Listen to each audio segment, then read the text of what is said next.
Hello guys, GHP here, and today I want to show you guys why male characters sell less, or even if you consider the sales that low, why they don't sell almost at all. For starters, I want to show you just the company decision with those male to female characters ratios. As you can see, we started with the male character, we had 4 females, another male, 5 female characters, and only then we had Brent's release. After Brent it got even worse with 8 characters after Brent, and after those 8 characters only then Chinch 1 releases. After Chinch 1 then we have Shisa, Linnea, Mornay, and now in the current patch Ahmed, and then obviously Luuk. And also if you notice, in 3.x after Luuk we don't have any other male characters. So yeah, that's the first piece of evidence I brought up here. And what this piece of evidence is meant to show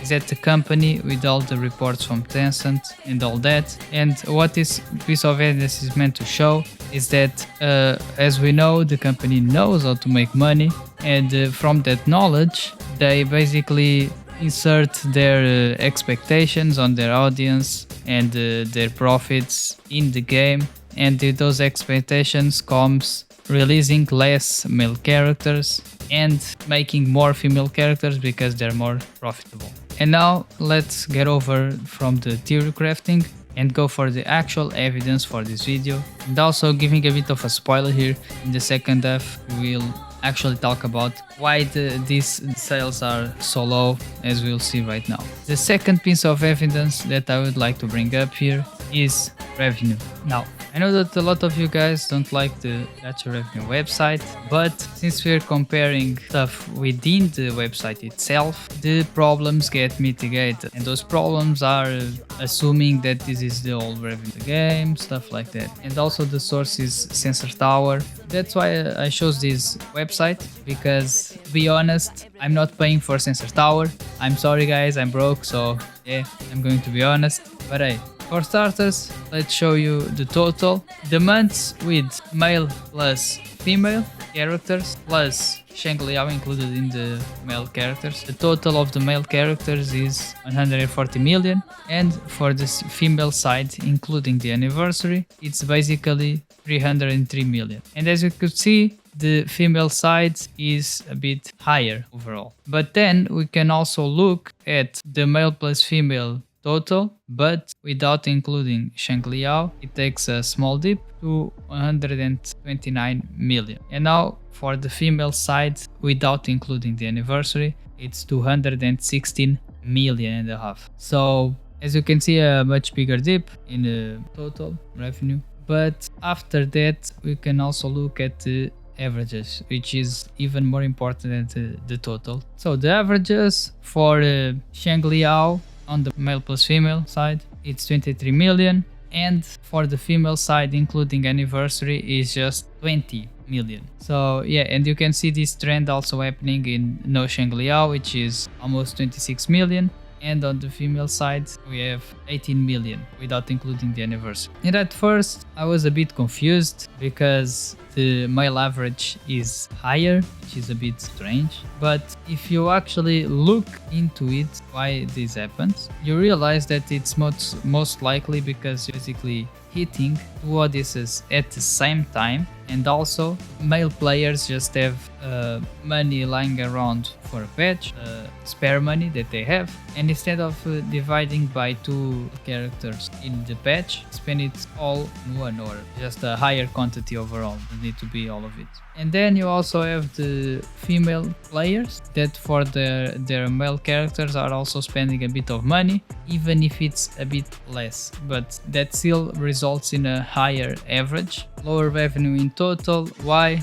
Because female players overall are just less, and they are also in general less dedicated to the game. What I think Kuro Games is doing, I think they're trying to maintain their female audience, and the reason for that is that so they can make a story with male characters and female characters. And also the other reason is that the female audience just brings more money overall. The more people you have in total, the more money you get. Simple as that. Okay, so now we will move for the actual global ownership of each character. The source where I took this data from is the website uatracker.com, and as you can see, you have two metrics here. You have the total pulls and the pulls per character. The total pulls is basically all the pulls, including all the gacha garbage, 3 stars, 4 stars, and the 5 star itself, plus 50/50s, all of that. And the pulls per character is just in the 5 star itself. As you can see, here's the top 5 most pulled characters, and yeah, you'll see on the screen now, just pausing the overall pulls per character and total pulls. So feel free to pause the video if you want to check it out. It's just a warning, starting from Carlotta, the reruns also start, and it's kinda counted for that. Oh, and I just want to bring in just a little bit of a comparison here. If we look at Gian and Jinsi, for example, Jinsi has 3 million total pulls more, so less than double, but if you see the pulls per character is more than double. So what this shows is that in Gian banner, a lot of them build PT, but they don't actually pull the 5 star. And in Jinsi, they actually pull the 5 star. They actually go the extra mile for the 5 star. Now, this could be explained for simply Gian was the launch character, so people were doing reroll accounts and all of that. So yeah, it could be explained because of that. So I want to show another character, and we could go like, for example, Bryant Phoebe. And as you can see, Phoebe, same thing, more pulls overall, not that much more, but then if you look at actually the pulls per character, it's almost double. Then Cantarella is just double basically, and also more pulls overall. Then for the last comparison, this one is more in line with the Xinchuan and Galbrena being close. And then in Shisa, yeah, Shisa just completely obliterates Xinchuan. Hey, GHP from the future here, and I just wanted to show you a bit more of information that I have here. And I made the total of total pulls and the total of pulls per character and their respective averages. If you guys want to check out, it's on the screen right now. And back to the video. So yeah, this was the global ownership of the characters. So even more important than the global side, in my opinion, is the CN side. And the CN side is even crazier when it comes to the comparison between male and female characters. Okay, so this first image is around the anniversary time. You have here Shorekeeper, Camellia, Jinxie, Shangliao, Carlotta, Shangli, Phoebe, Jeje, Cantarella, Yanlin, Zani, Gian, Roshia, and then Brent. As you can see, Brent in last place even got outsold by Roshia, which is crazy. Then you have the second image. This was 2 days after Shisa release, and she had already beaten Brent in terms of sales. Gian and Xinchuan, you can also see that it's very low on sales. Lupa, damn, Lupa is just sad for me because I love her, but hey, it is what it is. Shangliao obviously is pretty high, like it was on the previous image, because it was given for free for a lot of people. And yeah, then you have another image that's closer to the end of the patch, with Shisa in second place as the most owned character on CN. So yeah, Shisa is just overall really loved by the Asian community, JP, CN, Korean players. And yeah, for this last piece of evidence, I just want to show you guys the actual sales of each character. And the most selling banners for UA according to Game Ida JP is Kartatia with 851 million, Zeni with 631 million, Gian with 603 million, Jinxie with 544 million, Yanlin with 503 million, so a bit better than CN and Global, Shangli with 482 million, Carlotta with 384 million, Roshia with 374 million, Camellia with 369 million, Chicona with 335 million, Cantarella with 322 million, Prolova with 303 million, Shorekeeper with 283 million, Rent with 255 million, Pib with 244 million, Lupa with 238 million, Jeja with 144 million, and Shangliao with 88 million. And then at the time, Augusta was in the middle of her banner and she had 178 million. Okay, so now we'll move on to the second half of the video, which is the topic itself of why male characters don't actually sell.